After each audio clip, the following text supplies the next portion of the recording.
NFR Podcast. Brad Taste in Music. The Needle Drop. All three of you are music critics who discuss and rate albums. My goal was to analyze the interaction rates on videos, using likes and comments to find whether a positive or negative review receives more interaction. Here are some of my findings. One of the most overlooked features on YouTube is the most replayed aspect. The most replayed feature allows viewers to see which part of the video other users skipped to or replayed the most. This is shown by a transparent gray graph above the video time bar. Now, what does this mean and what can we do with this? Essentially, what the most replayed feature portrays is where the majority of viewership happened.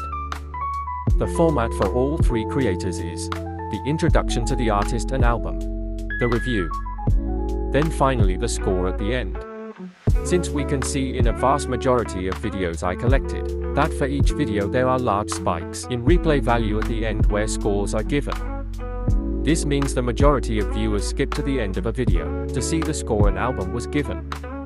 Unfortunately, since this is an aspect displayed across a vast majority of videos I have recorded, there is no way to know whether this actually affects data or not. We also don't know if this should be considered a positive or negative as well. But in any sense, if an audience is not watching the full length of your videos, this is most likely a negative aspect that we should aim to change. So how do we do this? One of the main goals all content creators should strive for are optimal ways to increase the performance of the videos they create. In these creators' case, the most optimal way to increase a video's performance would be to review as many mainstream and popular artists as possible, as that seems to boost a video's raw numbers significantly. But a content strategy like this implies that popular artists would consistently release music that creators could use to create more videos that portray statistics more akin to top-performing videos. When in reality, this is not a realistic outlook. Many popular artists tend to take hiatus between albums, causing inconsistent uploads for creators. I believe a solution for this problem that could be incorporated is expanding the type of content you cover. Rather than solely focusing on one format of video, like a review, expanding the range of content could open more possibilities, like being able to linger on a popular artist work longer and more often.